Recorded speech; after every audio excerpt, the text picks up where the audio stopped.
Boom. How you guys doing? Yes, I think this is our first time on the Entrepreneur channel, actually. And yeah, yeah, live. yeah, and I know I did like a brief little interview with you on your channel during one of the protests, way back then when we felt for sure that protests would change Uber and, it wasn't highly contagious to do them. Yeah, when we thought it might help. Yeah, the good old days. What can I say? Well, anyway, he's going to be here to help out. We've got a bunch of topics to talk about. Now, before we get into the main topics, I do want to discuss this topic really, really briefly. Like, really, this is going to be super short. So if you're watching this, hour-long video, whatever it is, this is only going to last a few minutes. But anyway, we were talking yesterday on the channel about Hertz stock and how there was some confusion about why the stock was going up. Because Hertz, for those of you who are not aware, filed for bankruptcy. And in fact, they are selling their cars at fire sale prices. I would definitely do a Google or Bing search because you can find some really good cars at really cheap prices. Well, it doesn't make sense for a company that has filed for bankruptcy and whose debt is higher than what their equity is worth to have the stock go really high. I mean, it's not like really high. It topped out at about $6. But like we're talking about a stock that was basically a penny stock not too long ago. It was like 60, 70 cents a share. And then it got all the way up to $6. And that, along with, a revealed plan to sell more shares of stock, which is never a good sign, by the way. Well, the Hertz stock has been halted pending news. So here's what it says real quick.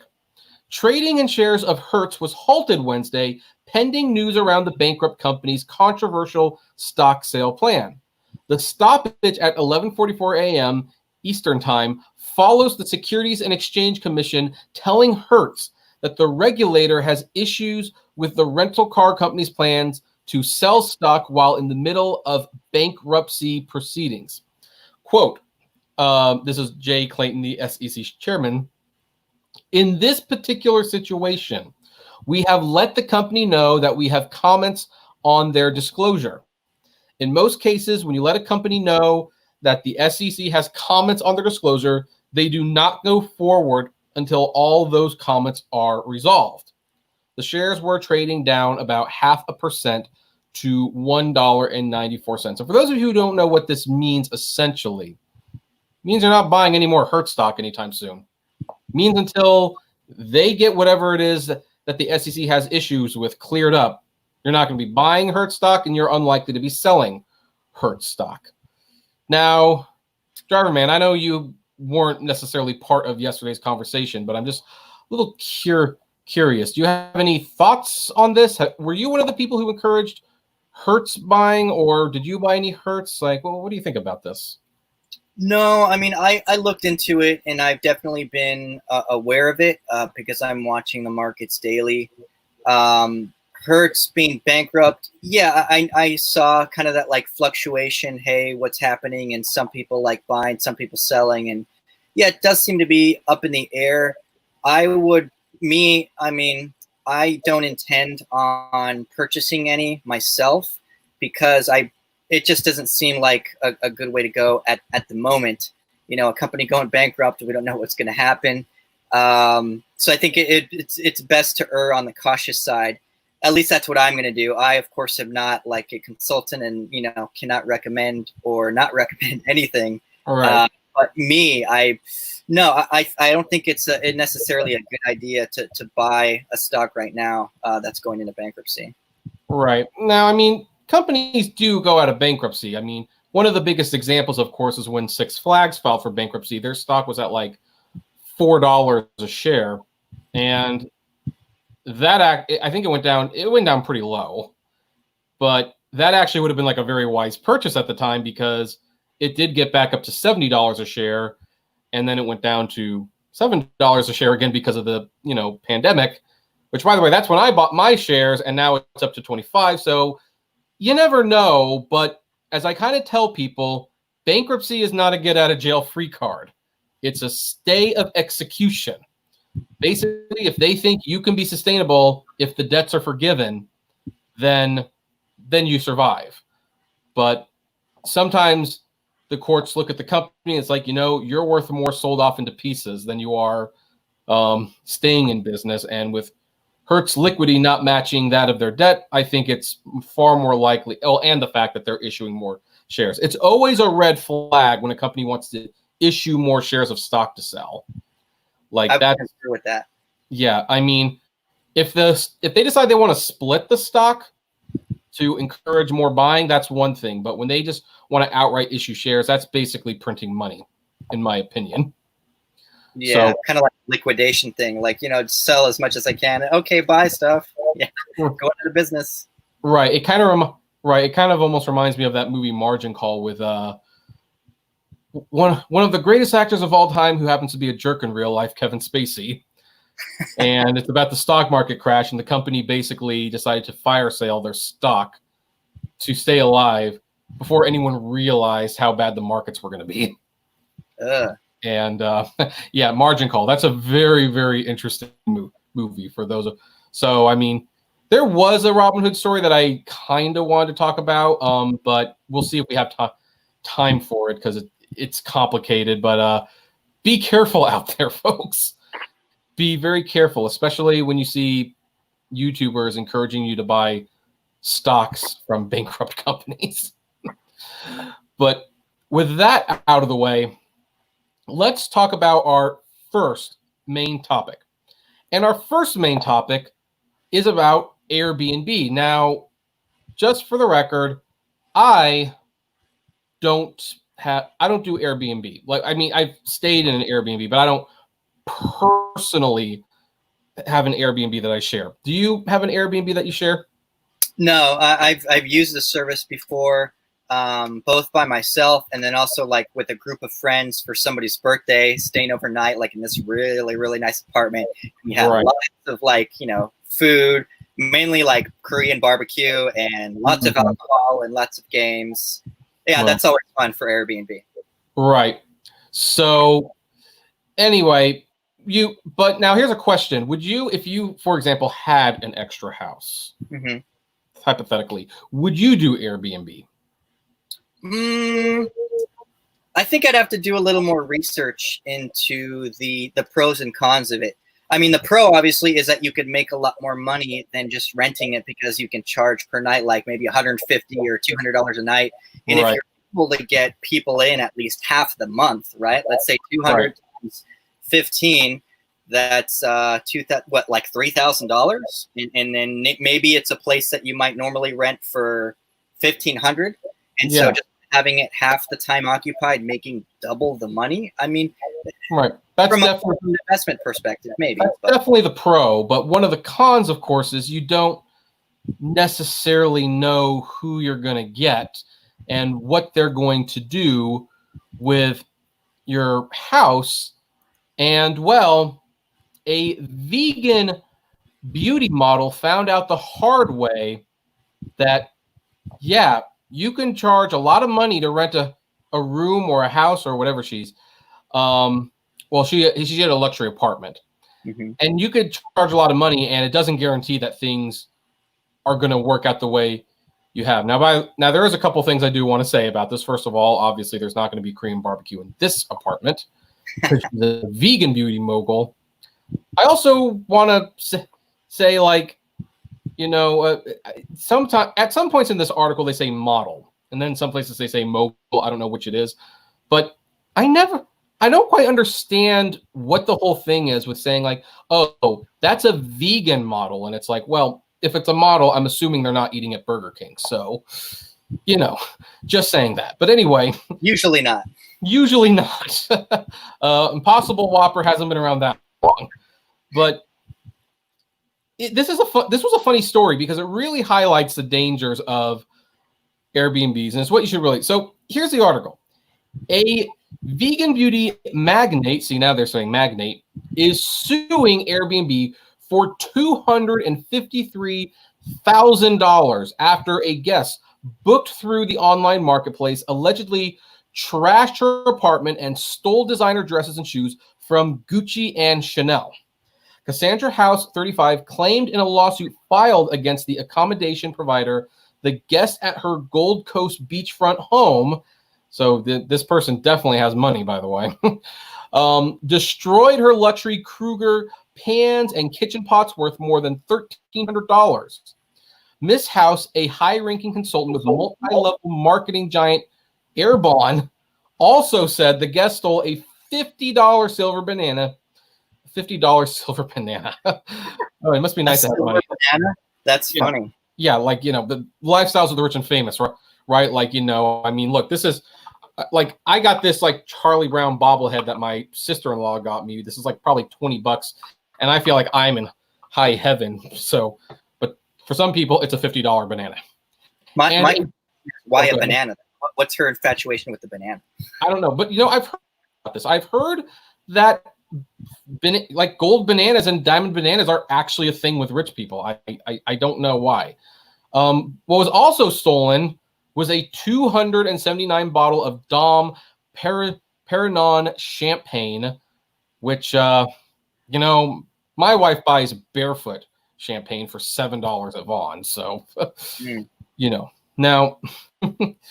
The motivational speaker said in her filing, the banana matched the Apple decor of her 2-bedroom, 2-bathroom apartment, which is available to rent for $700 per week. And not only do we have the picture of the model, this is her on the right, but this is the house. You can see. Wow, that looks nice. Yeah, this is a very nice house. $700 a night. You could rent this from her. Look at that bathroom. It's bigger than this room. Wow. It's bigger than some people's studio apartments. Exactly. So this is a very nice place. Now, I am kind of two minds of the crime itself. First of all, I want to kind of think like, well, yeah, if you have like a super fancy house like this, obviously stuff is going to get stolen. But I'm also of the mind like, but at $700 a night, you would think that those people would probably have enough money that they wouldn't need to steal things like this. So, I mean, unless maybe they were intentionally trying to burglarize the place, like, hey, we'll spend $700, but we'll steal like $3,000 worth of stuff. Yeah, so we get our money back plus more. Right. So maybe it was an investment night out at the Airbnb. Yeah, it could have been a criminal plan, maybe. Maybe, you never know. So anyway, obviously Airbnb, said the usual thing, like, we're sorry this happened. We're working with the police and the local authorities, but it does show that this is still a high risk. So I don't know. I guess first question, now that we read the story, if you theoretically had your second house with like the diamond swimming pool and, every single DVD of Family Guy and The Simpsons all put together in alphabetical order, would you feel comfortable renting it out at $500 a night? No. Hey, Gig Life. No. Well, at least not like having. My question is, why did she leave all of those like personal, expensive belongings? It's kind of like how they say don't leave valuables in your car.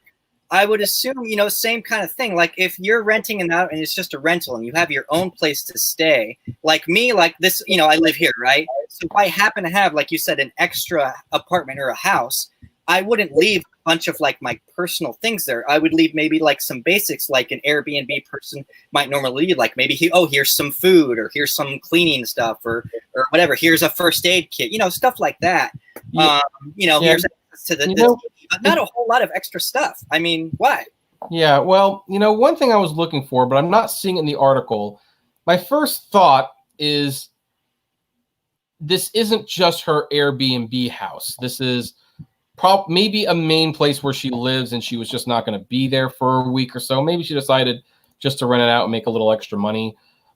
But, I mean, because here's the thing. When you rent out an Airbnb, there are some things that you reasonably do have to put in there. I mean, you probably have to put dishes in there. You probably have to have towels. It's probably a good idea to have like a streaming box, like a Roku or an Apple TV with like a widescreen TV. There's just some things that people will expect to be there. True. And there's obviously going to be, yeah, hi gig life. There's obviously going to be some risk that something will get taken. But you are correct. Like I would, for example, not put my signed posters or my original Garfield animation cell or, my Tales of the Beetle Bard leather-bound signed book by J.K. Rowling Yeah. in the Airbnb. There are some things I probably wouldn't put an NES Classic in an Airbnb. Yeah, I'm sure the guests would get a kick out of it, but not exactly difficult to steal, but certainly expensive enough to make a hassle worth replacing. Yeah. So, leaving dishes, sure, but you don't need to leave your 40K and what is it, Tiffany diamonds and Chanel and Gucci shoes. They don't need access to that. Yeah, actually, some of the other stuff that was stolen was other six-figure valuations in the long list of claims include $10,000 worth of Swarovski jewelry and $55,000 in engagement presents. Yeah, your guests don't need to use that. So I would take it out of there or just not rent it out on Airbnb. But the way that you asked me the question now was as an extra place. So then, yeah, I would definitely leave only just the essentials, not my personal stuff. I wouldn't rent out my personal place, like if it's a main place that she lives at, like that I wouldn't do Airbnb. But an extra place, maybe, leaving just, nothing unnecessary, like I said. Right. Now, Gig Life says surveillance cameras all over, which surveillance cameras will help. But here's a bigger question that I have. Like, how much of this is Airbnb's fault? Because, certainly if you rent to an Airbnb patron and they steal stuff, obviously some of that's on Airbnb. But when you're leaving $55,000 of engagement gifts and a $10,000 worth of jewelry and a $50 banana in the place, like, could Airbnb plausibly say that that's just negligence on her part? Like, yeah, we acknowledge there's some dangers and we are willing to help in case someone steals stuff. But if you're leaving, it's like leaving like a bucket of money in the Airbnb and expecting them not to take it. Like, does a common I would have. If I was Airbnb, yeah, does that like just make it like, okay, common sense, you shouldn't leave that there? Yeah, like you said, the word negligence. Yeah, if I was Airbnb, I would say, hey, yeah, that's just being unintelligent on your part. That's that's what I would say if I was Airbnb. Right. So, okay, so we're kind of in agreement. Personally, if I had an extra house, I probably would Airbnb, but I would keep the amount of valuables to a minimum, and I would definitely have renters insurance. But no kidding. The question now we have for all of you out there is, what do you think about this? Would you be comfortable doing an Airbnb knowing stuff like this? What do you think about this particular situation? Do you think the mogul model, whatever the heck she is, the article's not clear. Magnate. Do you think this beautiful vegan, do you think she's negligent, or do you think this is all on Airbnb? We'd love to know. Comment below, like, favorite, share, subscribe, and as always, flame responsibly. And with that out of the way, let's talk about main topic number 2, which involves Grubhub, which, here's the thing. We've been talking about the food delivery for a while because it's funny how we complain so much about, oh, yep, there you go.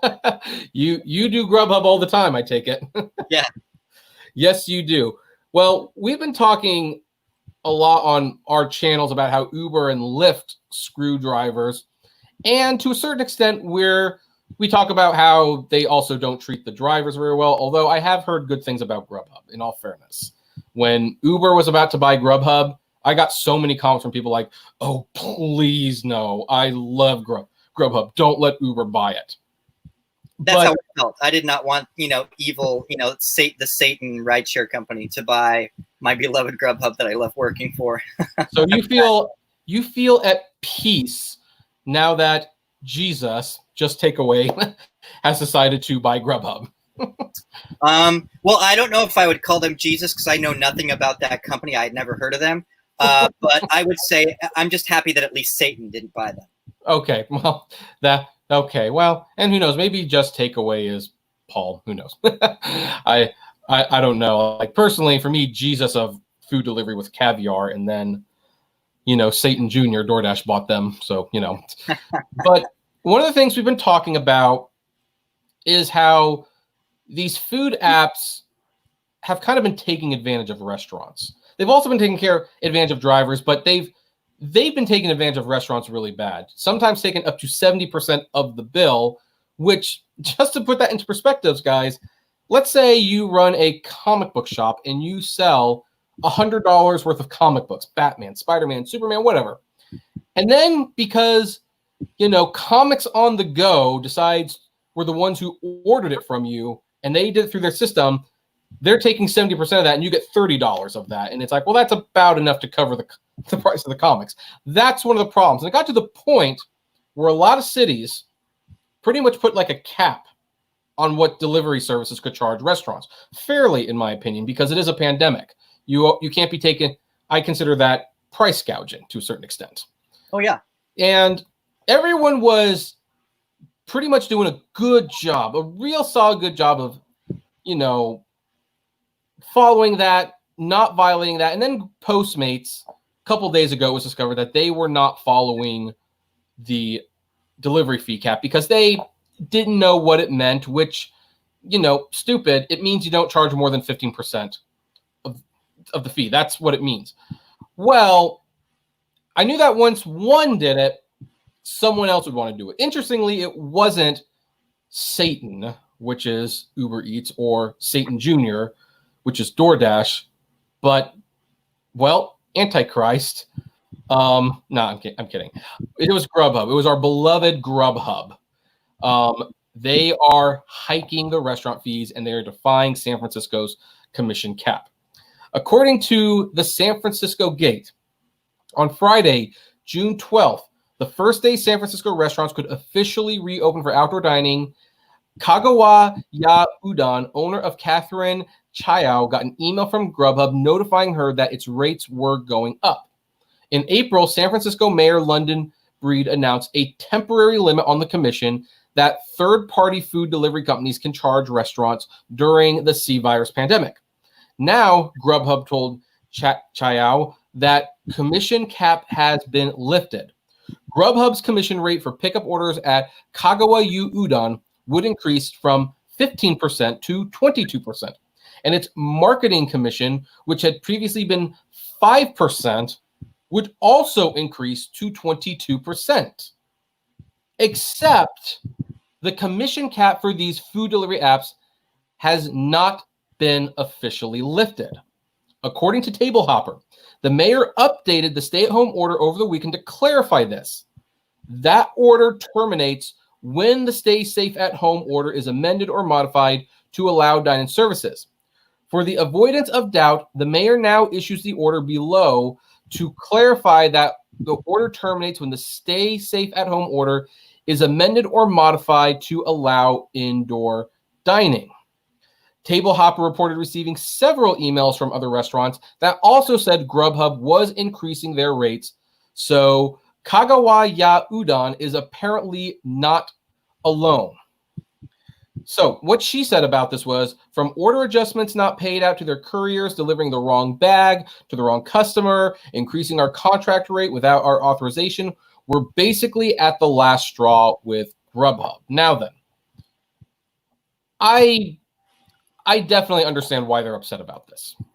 Now, to Grubhub's credit, the way it was worded was, hey, once stay-at-home orders had been amended and people can start going out again, then the fee could be reversed. But the thing is, when that was written, I'm sure it was written thinking like they were going to open at full capacity, not 25%. So in effect, stay-at-home orders are still very much active, and we are not out of the pandemic. So the mayor is amending it once again.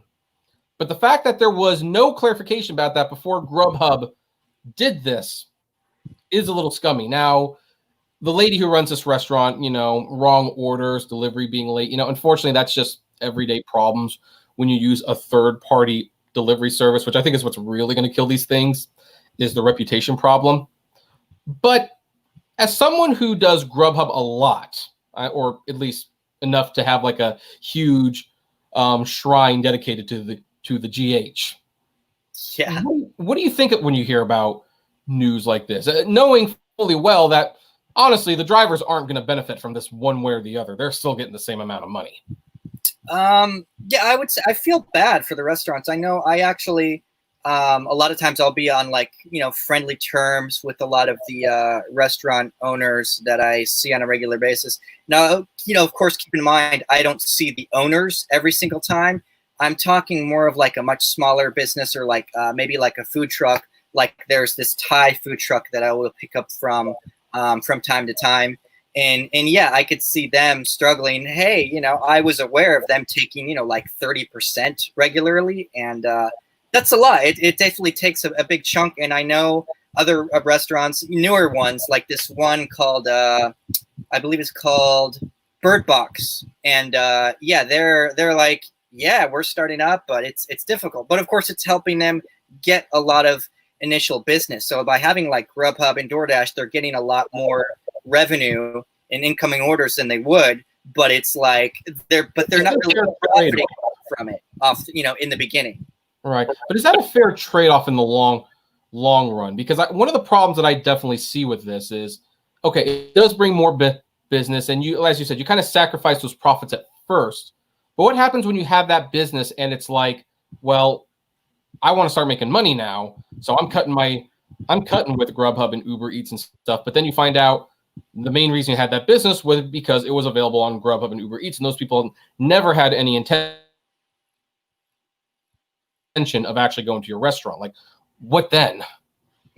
Yeah, that's definitely a problem. I think maybe at least maybe a small percentage who experienced it in their house and were like, man, this food's good. Honey, we should go to this restaurant, sometime. Yeah, I'm sure that'll happen from time to time, even if they were to cut ties with Grubhub and DoorDash. But would it be the same amount of people, like everybody that's ordering or even half of the people ordering through Grubhub and having it delivered at home? I'm not an expert, but I would guess not, because, a lot of the people who order home, outside of a pandemic, of course, even without the pandemic, a lot of people, have done it because keep in mind, I've been doing this since, way before the pandemic, and right. The pandemic with the lockdown, it increased roughly 30 to 40%, which was something that I've talked about before. Right. Now, beforehand, it was still busy. This was before the 30 and 40% increase. So a lot of people utilize the service regardless because it's convenient. They're at work or at home and they just don't, they're tired. They don't want to go out and they don't want to cook. So if the restaurant doesn't offer their own, I guess, in-house delivery per se, then yeah, they're going to lose, I would guess, just to be conservative, at least half the people, just to be conservative. Right. And I think one thing that was very telling about all these, and I'm now just throwing all of them in there when I say this, how all of them were like, we're here to support local business, we're here to do this, but of course the government had to mandate that they not exceed on the fees. Like none of these companies willingly lowered their fees or anything for businesses, except for Uber when it came to Black-owned restaurants because of the protests. But nobody actually lowered their fees for these restaurants. They had to be legally told not to do this. And as you can see, they're breaking curfew, much like many of we are before we're supposed to be doing it. So yeah. I think that's scummy just all around. Yeah, I would say overall it is scummy towards the restaurants. It's kind of evil. It's greedy. Yeah, I mean the goal, just like any other company like Uber, Uber being greedy is because, well, they just, they have this vision and they want to do this and that, and so they don't care, about the fact that they're screwing over a lot of people like the drivers, because we didn't start this business for the drivers. We started it, to be a profitable business. Right. Unfortunately, there's a lot of evil that, comes as a result of that. Mm-hmm. Right, exactly. So anyway, folks, this is, I think we agree, a shame that Grubhub, who I don't talk about that much on this channel because they're usually not terrible. But in this case, I think this is like not cool of them. But what do you all think? Do you think Grubhub is in the right to do this? Because again, I do have to give them some leeway. The way that the original order was written does kind of give them the freedom to do this, but we really are not out of the pandemic, and they know we're not out of the pandemic. So do you think this was them overstepping their bounds, we'd love to know. Comment below, like, favorite, share, subscribe, and as always, flame responsibly. Have a good one. And before we move to the next topic, first of all, hi Lisa, and All right, Lisa, what's up? Yep, Lisa, one of our favorite viewers. Absolutely. But with that said, let's talk about main topic number 3. And it's interesting that this topic should come up because Jody Smith asked earlier, did not know that we were going to be talking about this. This is not in the description. This was not in the title. I mean, if this is a separate video because I cut these up, then yes, you are aware of what we're talking about. But she didn't know this, and she asked, I keep hearing and seeing AMC is going to do bankruptcy. And I think that's interesting that she should mention that, because one of the stories that we have is this article from the Motley Fool saying 3 reasons to sell AMC Entertainment Holdings stocks. Now, first of all, a little context from my end. I love movies. And by the way, AMC Stubbs A-List is one of the greatest things that happened to movies in a long time. I have it too. I've had it since I canceled MoviePass. Absolutely. Oh yeah, but I think AMC, even though you can't see a movie every single day, is better because it's like, oh, you mean you're throwing in the 3D and the IMAX and the Dolby, and I collect points so I can get $5 certificates off the concessions? Yeah. Like, great. And so I will take it very, very, very personally if AMC goes under. Also, I do have 100 shares of stock, and I am not going to be selling the stock. I'm going to be defying this this guy's suggestion. I'm going to tell you why. And then but yeah, basically AMC, awesome. You get the AMC Stubbs A-List, but they have been hit hard, like all movie theaters have been hit hard, because they can't open their business. And that's why a lot of restaurants close, because it's like, hey, you stop generating revenue for a few months and you're in trouble. But I'm still optimistic that AMC would pull out of this. Okay, I don't buy for 1 second. Well, I might be getting ahead of myself. Let's look at the 3 reasons why Will Ebifung, I think I'm pronouncing that correctly, thinks you should get rid of your AMC stock. Do you have AMC stock? I do not. You do not. Okay, so I do. But anyway, first argument, weak fundamentals. AMC Entertainment reported first quarter earnings on June 9th, and the results leave much to be desired. The company closed U.S. theaters on March 17th after closing some European theaters in February, and revenue fell 22% for the quarter from $1.2 billion to $945.5 million. The company also reported a massive $1.85 billion non-cash impairment charge as it wrote down the value of its theaters and businesses reporting segments, expanding its net loss to $130.2 million to $2.18 billion year over year. Long story short, basically, AMC Entertainment lost $2.18 billion this last quarter.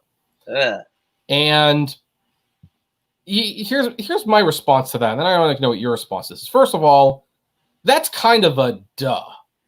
I mean, they went from making money to making nothing. It doesn't matter what they're making. They went to making nothing. Yeah. Of course, there's going to be a huge loss, and it's not their fault.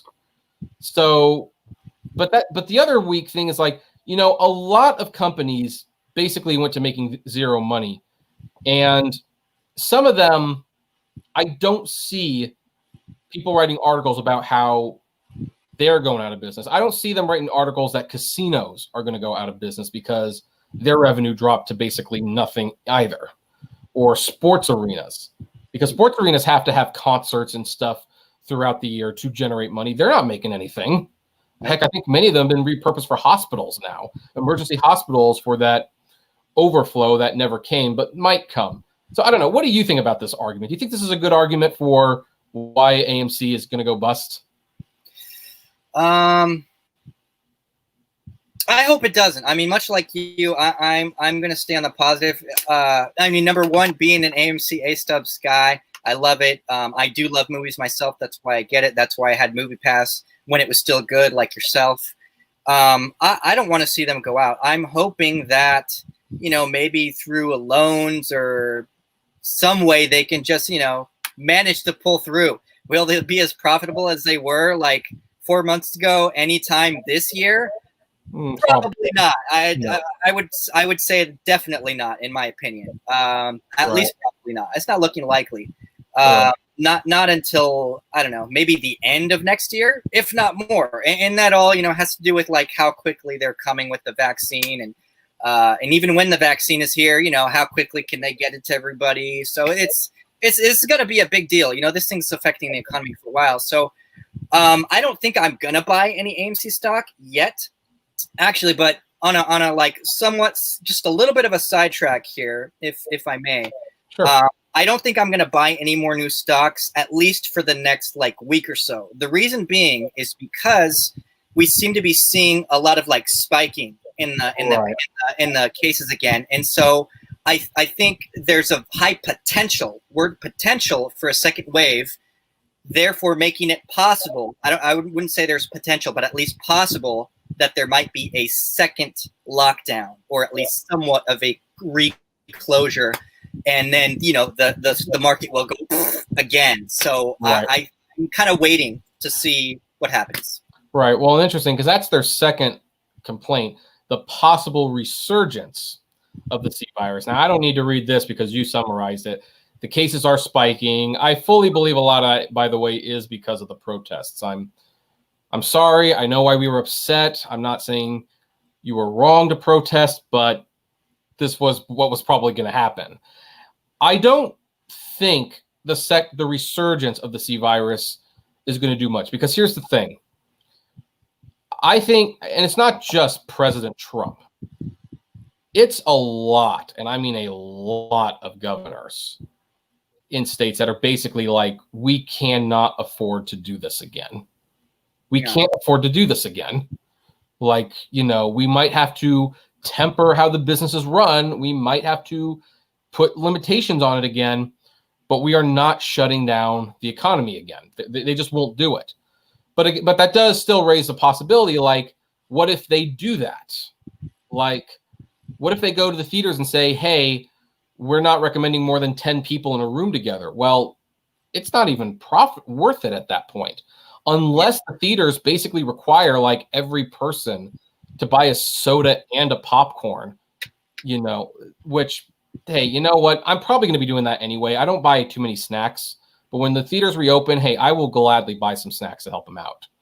But people do resent being told to buy snacks, and I don't know. So the second wave could be a factor, but I don't think, I mean, even our, like, because we're in California. Well, you're in Oregon right now, right? No, I'm in LA. I'm based in LA. You're in LA. Okay, so we're in LA. I even get the sense that Governor Newsom isn't too keen on shutting things down again. Probably not, at least not since he just reopened it. But I don't know if you noticed, Beijing shut down again. Well, Beijing, because of the protests, but even there they spiked too without protests. Yeah, well, I thought it was interesting because the article that I had read, and maybe it changed, but when I read the article about them shutting down, it's because like 3 new cases were discovered.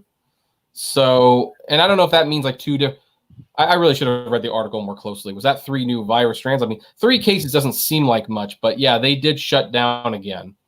And, but the thing is, for lack of a better word, Americans will not let that happen. I think the shutdown, for all intents and purposes, is over. So the second reason, just for that reason, I don't think it's going to be the case. Now, the third reason is frankly not a good one, because it's been here for years, but competition from streaming platforms. Like, one of the things I mentioned is like the Trolls World release looks like a bad omen for movie theaters. The pandemic is accelerating a negative trend that has been going on for almost 2 decades. And basically the whole thing, like, like it's easier to watch movies at home. Now, here's the thing. I actually one of the few people who saw Trolls World Tour in a theater. Me and my wife got in a car, we went to the Mission Tiki Drive-In Theater, and we watched a new movie during the pandemic at a drive-in theater. I could have rented it for $20 for 24 hours, but I'd rather have spent that $19 at a theater. So, but the thing is, and I tell people, and now we're kind of sidetracking a little on this one, but Trolls World Tour did make like over $100 million, but that's not really anything to brag about. Right. That's when you had everyone on lockdown and everybody starving for entertainment. Everyone, this is their only option, and you couldn't make more than $100 million. And that was, by the way, after a couple of weeks. That wasn't even the first weekend. So I don't think that was like a great victory by any means. But the bigger thing is, yeah, there's competition from streaming, but has watching sports on TV ever convinced people not to go to a sports game? And for that matter, as we start to slowly reopen, and we look at like the beaches and everything, people want to get out of the house. They just want to get out of the house. So I actually think people will flock back to the theaters, personally. But what do you think about that one? Maybe not, but probably not as much anytime soon. That's the thing, and for two reasons. Well, number one is the businesses are supposed to, quote, I'm saying bunny rabbit quotes, supposed to be adhering to these guidelines. I don't know if you've read this, but they did like a survey of 2,000 restaurants in LA, and they found that at least half of them were not adhering to any of the guidelines. No masks, people really close to each other, whatever. Yeah. So, but for the ones that are, at least half of them are, reducing capacity. And like, say, for example, like a barber shop that would normally have 8 chairs, they're, going down to 4 to keep people away. So for that reason, it's going to be difficult because they can't have as many butts in the chairs, AMC or restaurants or, most of these businesses, as I'm saying. The second reason, though, even if you're, let's go with your view that you think there's not going to be a second shutdown, and that's over. Even if it's that way, let's just assume it's not going to shut down again. The problem is, what is definitely happening, we know, is the coronavirus is spiking again, and there's probably going to be a second wave. Now, even though they're able to now, there's a lot of people that, yes, are flocking to the beaches, are flocking to the restaurant. I'm seeing it because I'm picking up from the restaurants. I'm seeing a lot of them packed. But at the same time, they can't have as many people as packed. So it's not as packed as before. And number two, a lot of people, even though they may have the freedom to go, are still freaked the F out. They're like, no, oh my gosh, they're seeing, the news. And even though they can, they're going to stay home anyway and not spend that money. And then maybe like, renew their Netflix or get Hulu or whatever. So I don't know. I think AMC is definitely going to continue to take a pretty significant hit, unfortunately.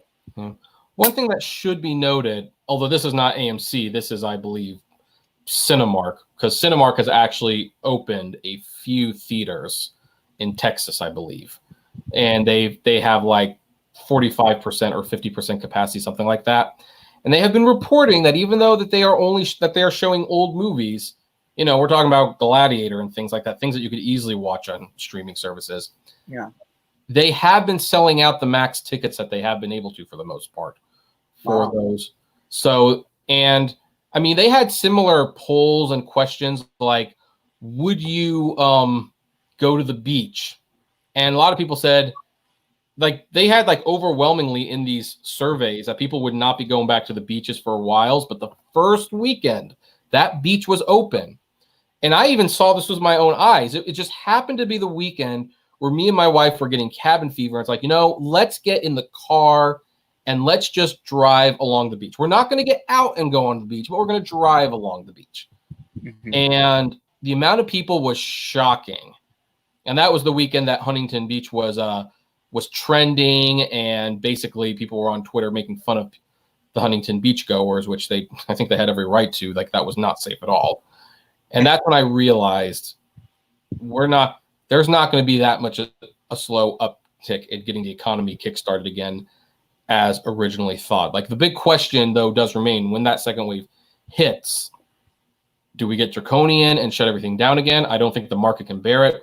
Or do we basically just say, hey, folks, you acknowledge the risks when you go out?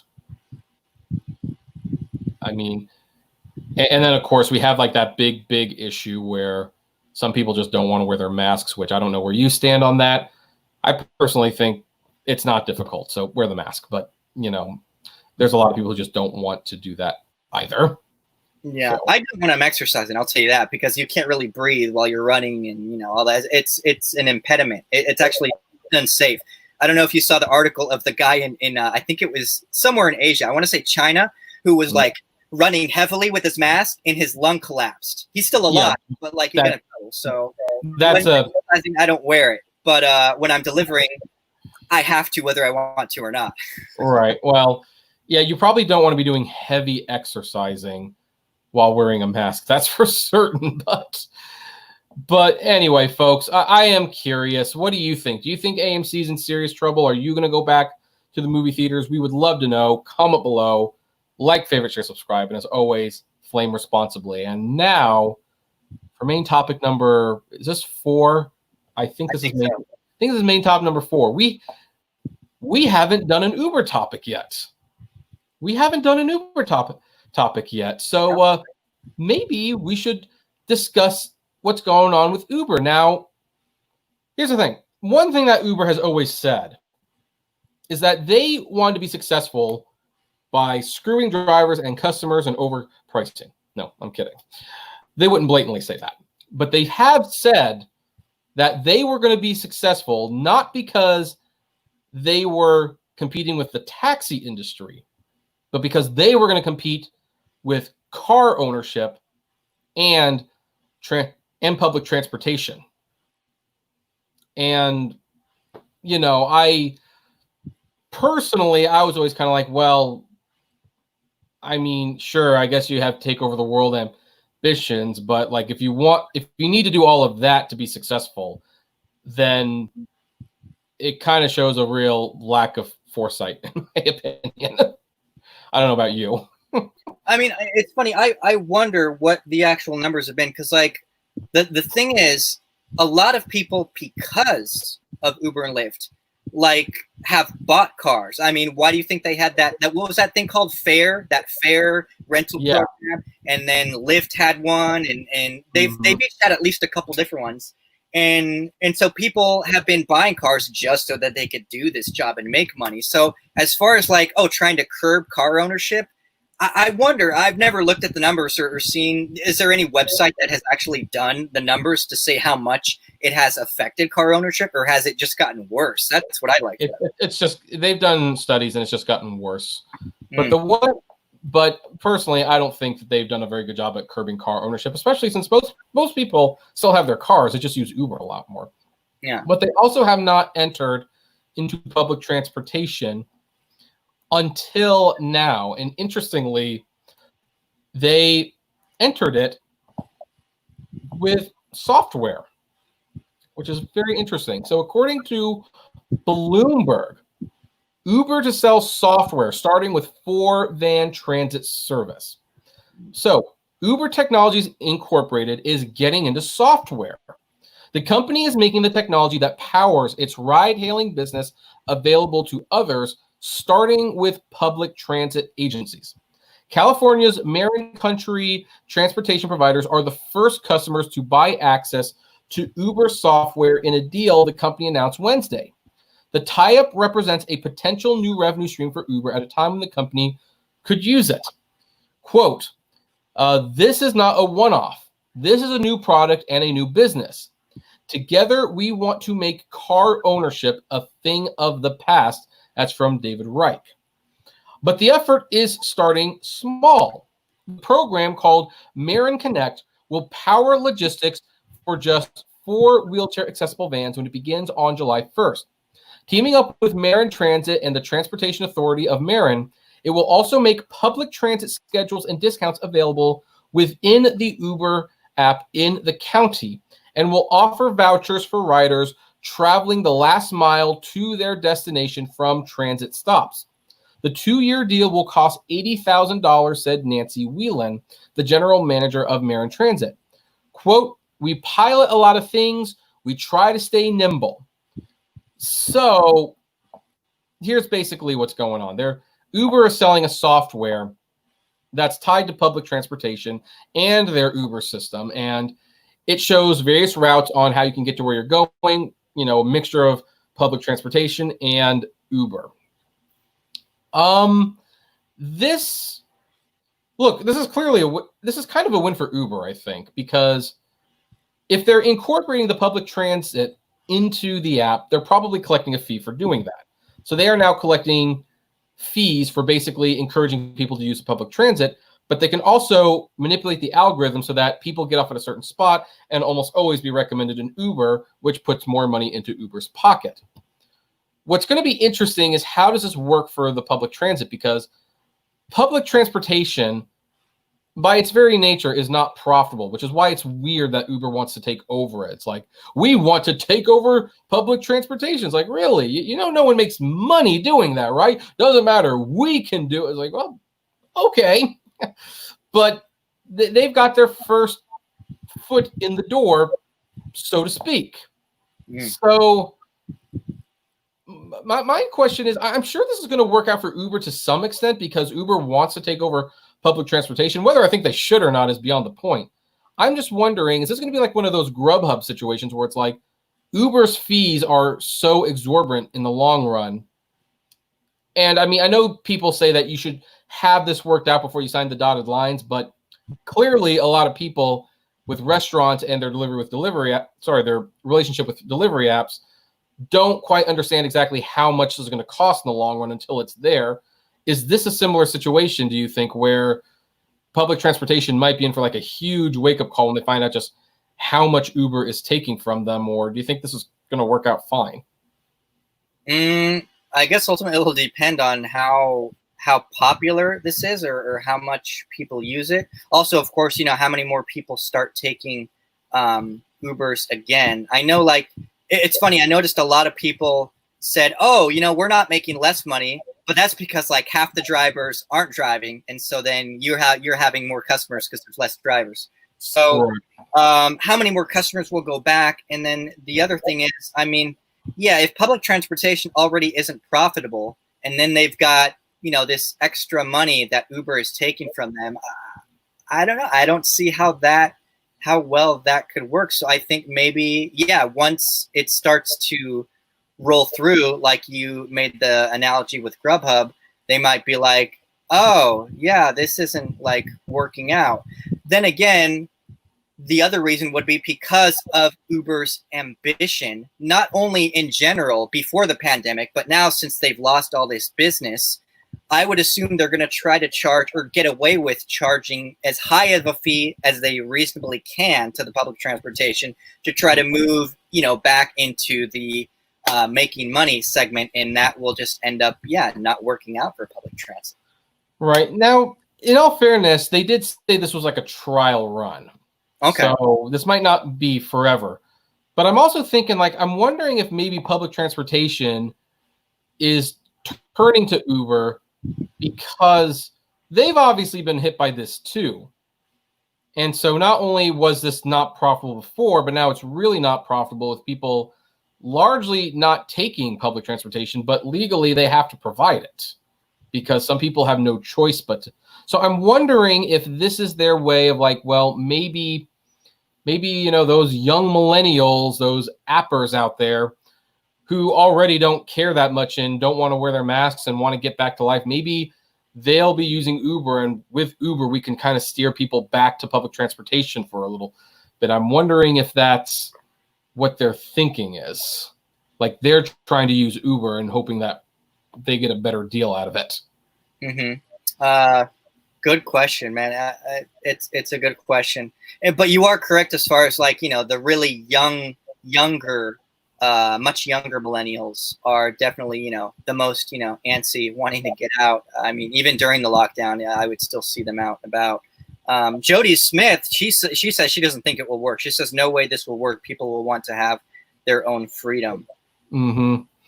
Yeah, no, I can agree with that. But you know, I don't know. I have this like weird feeling. This is kind of reminding me of the scene from The Dark Knight where Alfred turns to Bruce Wayne and describing the mobsters and the Joker, because the mobsters had just hired the Joker, and he's like, well, this is what happened. You pushed them to the brink of desperation. And in that desperation, they turned to something they didn't fully understand. I kind of wonder if that's the situation, the public transportation. They don't fully understand what it means to get into bed with Uber. The joke. And Yeah. so yeah, that was me doing a very, very awful Michael Caine impression, by the way. But anyway, folks, it is interesting though. One thing I will say before we move on to our last topics. I think this is the first time that Uber can honestly say they're a technology company, because they're selling software right now. Look at that. They're finally fitting that. Yeah, they're finally doing that. So what do you know? Anyway, I'd like to know, folks, what do you think of this deal? Do you think this is a good deal for Uber, for public transportation, for both? Or do you think one of them is going to end up holding the bag at the end of the day? I'd love to know. Comment below. Like, favorite, share, subscribe. And as always, flame responsibly. And now, for our fifth topic, and we're down to the last two, folks, and these are the fun ones. We're going to talk about Driver Man's favorite movie of all time, Gone with the Wind. Actually, I don't know what your favorite movie of all time is. What is your favorite movie of all time, since we're just bringing it up? Off the top of my head, I think I would say Gladiator. Gladiator. Huh. Interesting. I do not like that movie. I own it. My favorite movie is Amadeus, so we are very different. But but you are aware of a movie called Gone with the Wind. It, adjusted for inflation, is still the highest grossing film of all time. And you're also aware that there has been some controversy about it. And there has been some controversy as well with some actors. So one of those actors is Queen Latifah. And she wants Gone with the Wind gone. For those of you who don't remember, HBO Max pulled Gone with the Wind but they fully intend to bring it back with contextualization, whether that's like a little text or like an introduction or a documentary explaining the history, which I'm perfectly okay with. She thinks maybe it's time to go away. So she said, let Gone with the Wind be Gone with the Wind, which, disagreement aside, not gonna lie, that was clever. That was clever. So, but Queen Latifah ultimately doesn't want Gone with the Wind to come back. And one of the things that she obviously doesn't like the way that, the South is portrayed in this movie. And, in all fairness, it is a problem. But she also doesn't like how this is like a big, important piece of history for African-American actors, because Hattie McDaniel was like the first woman to win an Oscar. And as Latifah points out, they didn't even let her in the theater until right before she got that award. Someone came outside and brought her into the auditorium. She wasn't even allowed to sit in there. And then she had to read a speech that was written by a studio. That's not what the hell she wanted to say. And then all she could do was play the same kinds of roles. So the opportunities at the time and the way that those in power in that business were relegating us and marginalizing us and not allowing us to grow and thrive after that was just terrible. And a lot of that is still around today. Now, I don't disagree with that necessarily, that's actually all true. But her perspective, it appears, is Gone with the Wind for her as a reminder of the opportunities that they didn't have. Even when Hattie McDaniel is winning an Oscar, she's not getting the opportunities that winning an Oscar would normally, it would normally bring in. So she's obviously upset about that. But then you have someone else, Kareem Abdul-Jabbar, who is also weighed in, and he's got a much more measured response. And he says, what we need is a way to present art within its historical context so the works can still be available and appreciated for achievements, but not admired for their cultural failings. The easiest way would be to include an introductory explanation, filmed or written, that explains that the work contains harmful racial or gender stereotypes that were acceptable at the time, but which we now know are harmful. Links to further discussions and the information also could be provided. That is the bare basics of what we should do to emphasize that these portrayals are no longer acceptable. To do nothing is a tactic endorsement of their destructive messages. And like vaping, prolonged exposure causes damage to our children. I think that's kind of cute. I don't vape, by the way.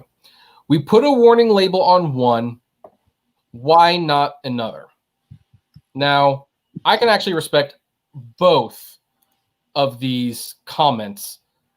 I lean more towards Kareem because I'm a film historian by day. I have written books on film and the Oscars specifically. And I don't believe you should censor art. And I believe in contextualizing things. And I do think that bringing things back with documentation, with contextualization, is really the best middle ground for everyone. Because on the one hand, you cannot deny the artistic achievement of Gone with the Wind. Even people, I remember I used to run like a film club. And one of the people who we watched Gone with the Wind because we were on the AFI list. And one of the people had like the most backhanded comment to that film that I'd ever heard, where he said, "That is the most gorgeous, boring movie I've ever seen." I loved that comment because that's basically him saying like, I don't like this movie, but I can acknowledge like, wow, what a piece of filmmaking. But it's hurtful to people. And, one of the things that I hadn't taken into account is like, yeah, we brag about how Hattie McDaniel won this Oscar. She was the first Black person to win an Oscar. And did it really help her, though? No, she went on to making Song of the South 2 years later. And she's still playing Mammy. So anyway, the reason we're bringing this up is because we did talk a little bit about Gone with the Wind and the removal of it. And now with someone else here, because then the question becomes, well, what you start doing this with all the movies? Because clearly Breakfast at Tiffany's, Paramount has contextualized that. But no one, for example, has contextualized West Side Story, which isn't brought up in the most racist movies. But hey, Puerto Rican here. The Puerto Rican characters are a little cartoony, and Natalie Wood is putting on brown makeup and obviously is clearly not Latino. So do we just start? I'm okay if we have to contextualize everything so that we don't lose it. I'm perfectly okay with that. But what about you? Where do you? So do you even like Gone with the Wind? I guess I should start with that. It's funny. I'm not sure. I don't think I've ever actually watched it all the way through. Just for the sake of transparency. I don't think I have. Okay, that's weird. So yeah, I don't know. But based on what you described, I would say I kind of lean more towards like what you're saying as far as Kareem. The reason being is because it's like, and it's funny, I've been thinking about this like recently because of the current movement. It's like part of the thing with, not to sidetrack too much, but just for a brief moment, racism, part of the reason why a lot of people are still racist is because the parents, teach it to the kids. But part of it is because it's shown in the schools. Well, via history, you open the history book, and of course, that that time that there was slavery is going to be in the book in American history. Right. So, they might see that, and then maybe they ask their parents, "Hey, mommy, daddy, why did that happen?" Well, and then they might give their, biased, inappropriate, racial, discriminatory view as to why, and then the kid thinks that way, and then so on and so on. But I don't think it would. But then to minimize that, to stop that, you would have to erase that from the American history books, right? And just not teach it in school. So then would you also have to get rid of, if you get rid of Gone with the Wind, then would you also have to get rid of other movies like 12 Years a Slave, Django Unchained? Right. I don't think you can do that, but you should discuss it in an intelligent manner and explain. And like Kareem says, contextualize it and be like, hey, this is something that happened, so but it's bad and it shouldn't happen again. Right. Because right now, like the focus is on like on older movies, like Lawrence of Arabia. But it's funny that you mentioned Django Unchained, which I love that movie, by the way. Me too. I saw it in Vegas. But I have Black friends who have very mixed feelings of that movie.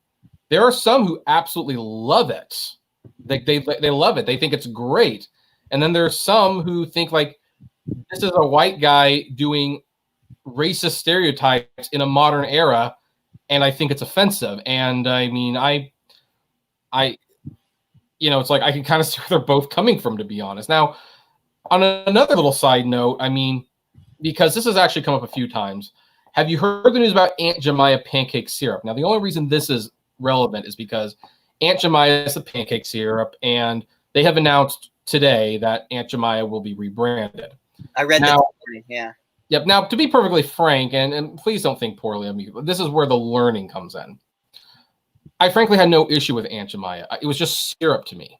But I did see a video by this guy named Sean Rosell. He's an African-American Disney YouTuber, but he did do a little history on Aunt Jemima recently, and when he explained the history of the Aunt Jemima character, it was like, okay, that seems like a reasonable change we can make. It, just change the name and it's syrup at the end of the day. It's not exactly art. But I do get nervous once we start, because here's the thing, it starts with the movies, and then it's like where's it go next? Does it go to the books, like the fictional books? And what if like the fictional portrayals aren't? What if it needs to go to like the nonfiction books? Like, hey, we don't like we need to take Adolf Hitler's Mein Kampf off the bookshelves because that sort of hateful thinking has no place in this world. And you're right, it has no place in this world, but he existed, and this is what he thought. And I've read that book, and it's scary when you read that book. Like it makes you sick to your stomach to think that someone was out there and breathed the same air as you and me. Mm-hmm. And I think people need to know that. And so that's where I start getting a little concerned once we start removing these things. So, and then of course, Gone with the Wind might be small potatoes in the grand scheme of things, but hey, we still need to at least acknowledge, I mean, I do think we're at the point in the future where it's like maybe movies like this aren't shown on TV anymore, because you need to give people the option to see the contextualization. So if you go to like a Blu-ray or a streaming, or it's like intro, or there's like a screen card before it starts, and that's fine. But I think we are at least at the point where you can't just show it on TV anymore, where people will jump into the middle of it and they think this is okay. Yeah.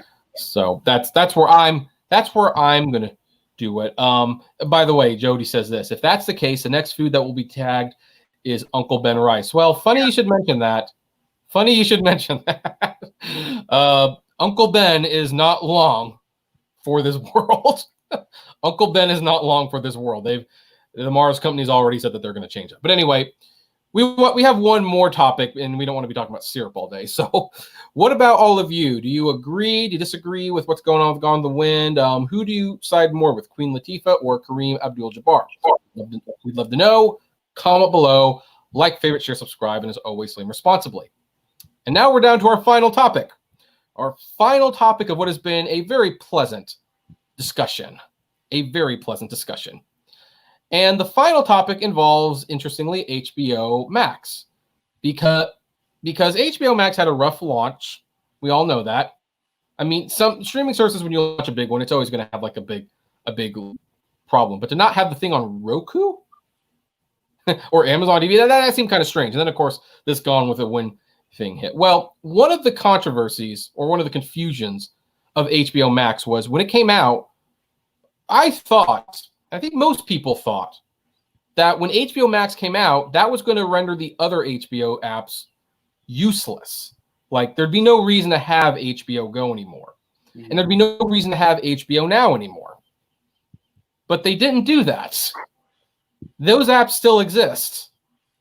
And it just confused people. It confused me. It confused everyone. Like, once you had to actually start explaining to people what the differences in the apps are, it seemed like that was like a huge fail. Well, it seems like AT&T are doing something to ease the confusion, because they are doing some rebranding. I'm not entirely sure if this is 100% successful, though. But here's the thing, and the headline says it all. HBO Max is replacing HBO Go. So HBO Go is no more. Here's the odd thing. HBO Now is being rebranded as HBO. So instead of there being HBO Go, HBO Now, and HBO Max, there's now going to be HBO Max and HBO.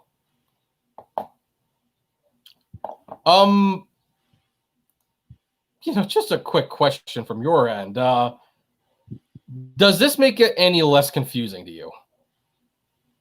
In the initial run, no. I think it's going to be. It might actually be more confusing, in the beginning. Right. Now, some of you might be asking, okay, so what's the difference between these two? Well, HBO has all the HBO content and is obviously provided to premium cable subscribers. HBO Max has all the HBO content plus Warner Media content. So now my question, I don't even know why they're doing this. Like, why are they doing it? Why don't they just have one app for all of this? Like, what? Like, no kidding, Sherlock. Why wouldn't you just go with HBO Max under that circumstance? Like, do you know what this is about? I mean, the way that you just described it, and I haven't read up a whole bunch on it myself. Yeah, well, you might as well just have one. Yeah, why have more than one? I mean, Netflix just has, one main one, right? Hulu has one main one. Why do you have to have multiple ones that, have the same content? Yeah, it doesn't make sense. Yeah, it really doesn't. And, HBO Max is also more and more confusing because it also has hubs in the app. Do you have HBO Max? Yeah. No. You don't? Okay, so let me explain. So when it comes to hubs and HBO Max, you get down to a section and it's called hubs. And they have different companies. It has like HBO and Adult Swim and Cartoon Network, Crunchyroll, DC Universe, Turner Classic Movies. They have all the Sesame Workshop. They have all of these different hubs for their content, which I actually kind of like that. But then it's like you look at even more, and it's like even ignoring the HBO Max thing. Okay, so you have a section for Crunchyroll, but there's also a Crunchyroll app, and that's a separate subscription. And you have a section for DC Universe, but there's also a DC Universe app, and that's also a separate subscription. But some of that is here. So I'm just trying to figure out exactly. I don't know. There's a reason this is the last topic, and because it's a fun one. Like, what? This isn't making a whole lot of sense. I would think that with HBO Max, they would want to consolidate all of this into one at some point. But, with the news that, yes, they're getting rid of HBO Go, but they're not getting rid of HBO Now. They're just rebranding as HBO. I don't know what they're doing. I think this is bound to be confusing for a very, very long time for people. Yeah, I would agree. If I'm, going through the hub and I'm seeing HBO, trying to figure out, okay, at first not knowing, I mean, I know now because you just what the differences are, but for somebody who doesn't know, it's like, yeah, at first glance, what, which one, Yeah, I don't know. So anyway, that's like the fun story today, folks. That's HBO, that's AT&T, Warner Media, whoever. That's just them being them, I suppose. So we'd like to know what you think about this. So you know the drill. Comment below, like, favorite, share, subscribe. And with that, that is the end of the show. We've actually done more than an hour. Time sure flies when you're having fun. So anyway, any final comments before, we end this episode for the day? Yeah, I would say be careful with the stock market and just take your time. Okay, awesome. By the way, we didn't really have any questions that we could address, which, by the way, folks, again, you can leave questions. We will address them at the end, but there really wasn't any. But we did just get this last minute. Hey, Kevin, good work. Great guest. Keep up the good work. Well, thank you, Cal Malat. we might just have to have Driver Man back at some point. And make sure to check out his channel. Make sure to subscribe to this one. And like, favorite, share, subscribe. Ring that bell notification. And stay safe out there. Oh.